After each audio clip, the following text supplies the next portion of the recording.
صباح الخير. النهارده مش هعمل فيديو طويل. النهارده بس هتكلم في كام نقطة كده على السريع. اول حاجة اكيد كلنا الناس، خصوصا الناس المهتمة بالساحل الشمالي وراس الحكمة الفترة دي، اكيد كلنا تابعنا اللونش بتاع المراسم. شفنا ايه اللي بيحصل في اللونش. هو ده يا جماعة اللي بيحصل على ارض الواقع. اللي حصل في اللونش ده هو ما كانش غريب زي ما احنا يعني اتكلمنا وقلنا. هو ده حقيقي اللي بيحصل على ارض الواقع. الاسعار في اللونش زادت وقت اللونش بشكل متسارع جدا جدا. طيب هو ده حصل ليه؟ ده حصل لان هو في اقبال. انا كشركه لو انا لاقيه ان اليونتس اللي انا عماله اطرحها مفيش اقبال عليها، اكيد بكل منطقيه انا مش هرفع الاسعار. في يونتس زادت في خلال ساعتين من 13 ل 15. انتوا متخيلين؟ 13 مليون ل 15 مليون في ساعتين. طب هل ده منطقي؟ هو بغض النظر عن رأيي وبغض النظر عن آراء ناس كتيرة قوي، هو ده اللي حصل والناس اشترت بالسعر ده. منطقي بقى أو مش منطقي، احنا لا نخضع لقانون العرض والطلب.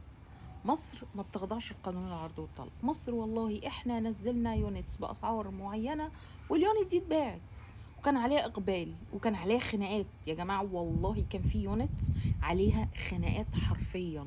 فخلاص هم كشركه بالنسبه لهم اتس اوكي. انا قلت ده هيتباع بكذا وانتوا قلتوا تمام واتباع وخلص الموضوع على كده.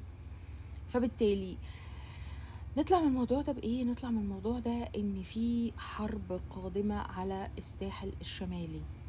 المطورين مش لاقيين قطع أراضي ياخدوها، فالمطورين أخدوا قطع الأراضي بتاعة مشاريع تانية. ناس ما كانتش عارفة تسلم وتشتغل وتبني والكلام ده كله، لأن خلاص انت ما فيش عندك اكستنشن. الساحل الشمالي بعد ما هيخلص هتروح فين؟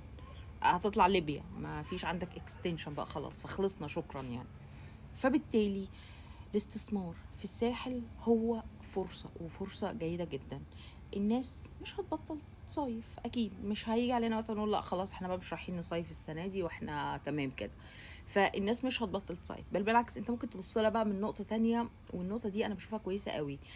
ان نظرا للارتفاع الفظيع في الاسعار مش كل الناس هتقدر تشتري.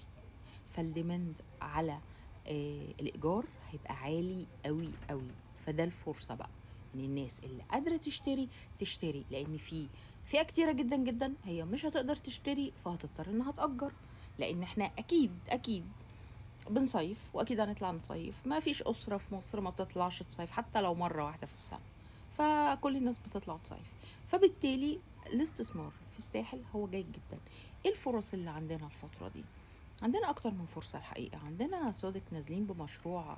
المشروع ده صدموني بحاجه جامده جدا. روبرت دينيرو شريك في المشروع، متصور معاهم في الاعلان عن المشروع. موضوع كبير يعني، وجايب البراند بتاعه منزله المشروع. في كمان سعادة اللي هو شركة هورايزون الإماراتية اللي عندهم كومباوند سعادة نازلين برضو، بس لسه ما فيش تفاصيل.